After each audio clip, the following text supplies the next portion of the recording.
Welcome back. As part of measures to encourage healthy living, one of Unilever's brands, Lifebuoy, has re-emerged in the Nigerian market. Lifebuoy, in partnership with the Wellbeing Foundation Africa and Sightsavers, seeks to help tackle the issue of child mortality in Nigeria. According to the World Health Organization, 5.6 million children under the age of 5 died in 2016. This translates to 15,000 under 5 deaths per day. For the general public, wash your hands. However, one company that is working hard to change that narrative is Unilever, which has since 2010, through Lifebuoy, reached more than 426 million women and children across Asia, Africa and Latin America, teaching them healthy hand-washing habits. Lifebuoy has identified, the fact that germs these days have evolved, they are getting stronger, and so the products that you want to use may not be as effective as they used to be. And so we have to keep re-engineering and reworking our formulations to make sure that they remain effective and continue to protect our consumers. There are social missions planned out to help tackle the issue of child illness and mortality. So at the initial stage, we are going to be running this program in Kano State. We're aiming to make sure that we reach at least 41,000 school children, teaching them how to wash their hands through information, communication, training their teachers on how to ensure they impact that knowledge on the children, and then scale it up to Sokoto State. So we're doing this as a pilot for the first 3 years, and thereafter we hope to see how it goes. And then let me show the 5, do the 5. Let me see your hand out. And the latest addition to the Lifebuoy family is unveiled. Nigerian singer-songwriter Omaungi. Conversations like child hygiene and childcare is very important to me. So whenever I hear organizations or companies that are coming together to start a conversation about hygiene and childcare, I always jump at it. With Lifebuoy, it's all about saving children, and it begins with one hand wash at a time. The Federal Inland Revenue Service has said that it realized 3.5 trillion naira from the collection of various taxes from January to August 2018. This is part of the submission of the executive chairman of the tax agency, Mr. Pt.3 Fowler, at a stakeholders meeting in Lagos. The FIRS boss also unveiled the new value-added tax certificate that will be given to compliant clients. It was very high.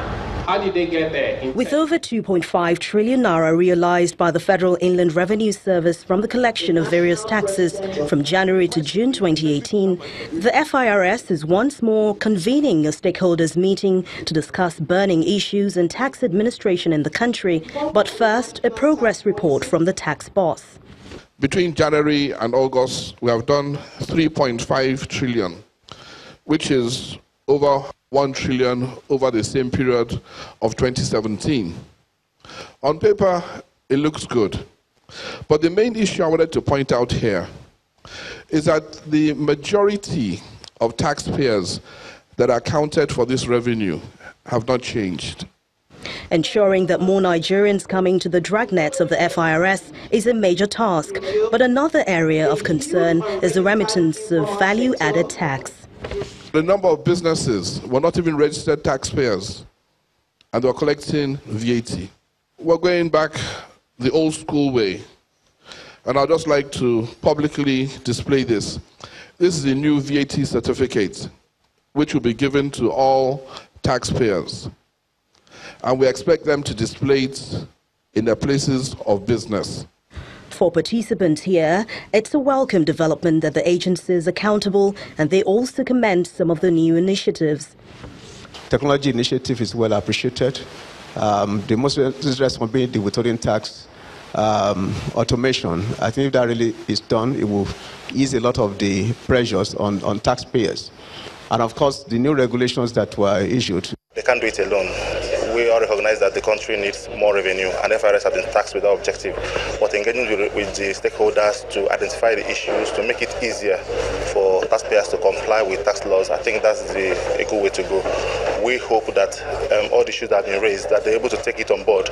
As the FIRS seeks to improve its own operating system to ensure that Nigerians are not stressed as they pay taxes, the agency is also appealing to defaulters to comply.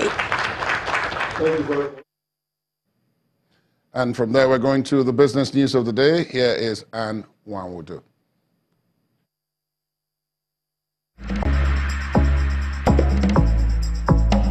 You First. First Bank.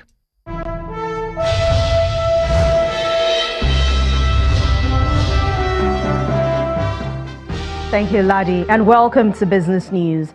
All government agencies and commercial banks whose operations are connected with the ports may soon have their working days extended to include Saturdays and Sundays. And that's according to the Managing Director of the Nigeria Ports Authority, Mrs. Hadiza Bala Usman, who revealed that the Office of the Vice President has been asked to review the ease of doing business in the nation's ports. One of the challenges we had is consignees were not coming to clear their cargo at night, because we had encouraged 24-hour service so that people can come and have off-peak cargo evacuation. So if you come, for example, at 8 o'clock, you clear your cargo, there's less congestion. But there are concerns, the agents just refuse to come at off-peak. One of the things they have raised was they're concerned about security of their cargo as they evacuate it. They're also concerned about the state of the roads, because they say navigation of those roads during the day is a Herculean task, was still at night. So these were the concerns that they had raised. But indeed, we've made a submission to the Presidential Council of Ease of Doing Business to encourage and direct agencies of government to work over the weekend. So you have 24 hours, 7 days a week. When you have 7 days a week cargo evacuation and inspection, then you would have this less congestion on certain days. So people can come on Saturdays and Sundays to process and evacuate their cargo, and you will now have less chock-a-block. For example, on Wednesdays, Thursdays, Fridays, you see a huge congestion in the port locations. The 2018 mid-year statutory meetings of key West African monetary institutions began today in Abuja. The aim is to review the progress already made in the implementation of the ECOWAS single currency roadmap, the status of programs under the ECOWAS Monetary Cooperation Program, administrative and governance issues, and the readiness of member countries to meet the deadline for the introduction of a single currency in ECOWAS by 2020. Members of the West African Monetary Agency, the West African Monetary Zone, and the West African Institute of Financial and Economic Management are all in attendance. The meeting will also end with a Convergence Council comprising the Ministers of Finance on September the 14th. We'll go to the local equities market now to find out how it fared today. It extended losses further into the session after trading. A sell pressure by investors hit bellwether stocks and two other major sectors. Tosin Additional has more.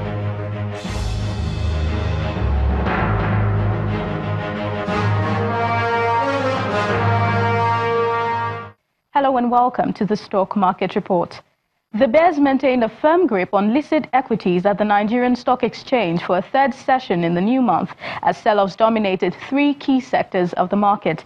The all-share index responded with a 0.88% drop, bringing it closer to the 33,000 new low level, while the market's total value fell further by 111 billion naira, but still around 12 trillion naira. Traders and analysts attribute the market's continued downturn on a hangover of political risk aversion by portfolio investors.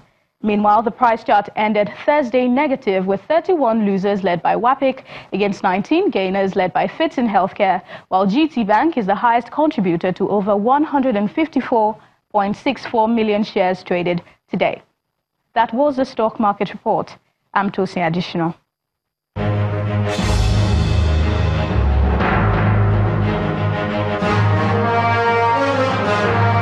Thank you, Tosin. Global ratings agency Moody's has cut its economic growth forecast for South Africa by more than half, following reports that the country slipped into recession in the second quarter of this year. The ratings company now expects South Africa's biggest economy to expand 0.7% to 1% this year, compared to the 1.5% earlier projected.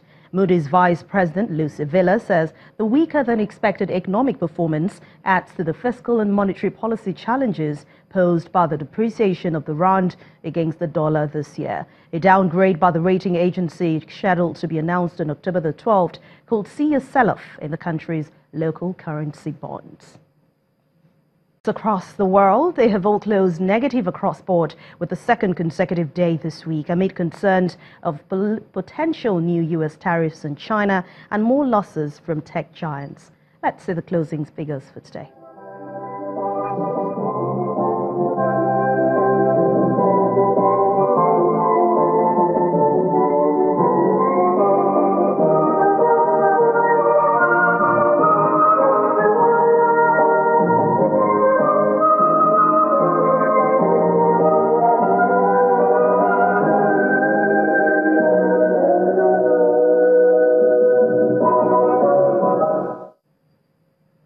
And that's business news for tonight. Thank you so much for watching. I'm Anne Nwaudu. It's back to you, Laddie.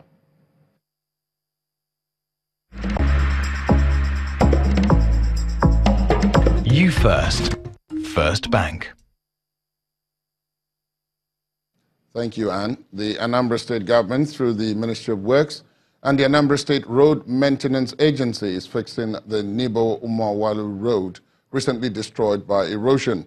The state government is giving the assurance that the erosion problem in the area will be solved soon. A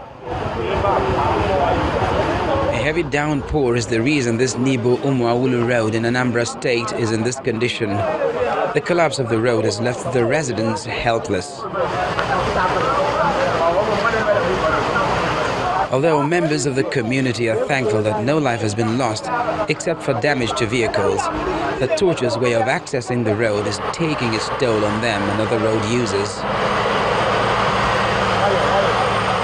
From here to Oka is about 100 naira. Now they are taking 300 naira because they are going through Isiago before they get Oka. They are going through Mbaku before they get Oka. Meanwhile, the Anambra State government, through the Ministry of Works and the Anambra State Road Maintenance Agency ARMA, has swung into action to restore the Nibo Umuawulu Road, which is also a major connecting road to several communities in the state and by extension to Imo, Abia and Rivers states. The water has receded a lot more than it was yesterday, so we can see a lot more of the situation here.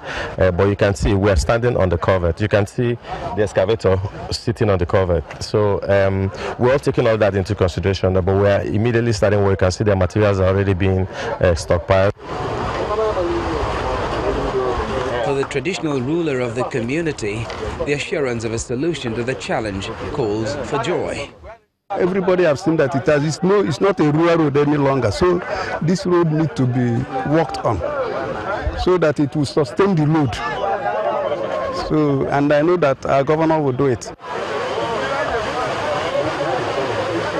As work continues on the road, the government has also warned the residents against indiscriminate dumping of refuse into drainage channels, as well as contractors against reckless and improper termination of flood channels, as those are major causes of erosion and flooding.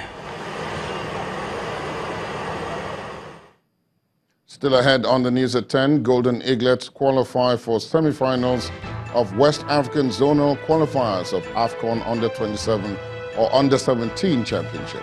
That's on Sports News. Please stay with us.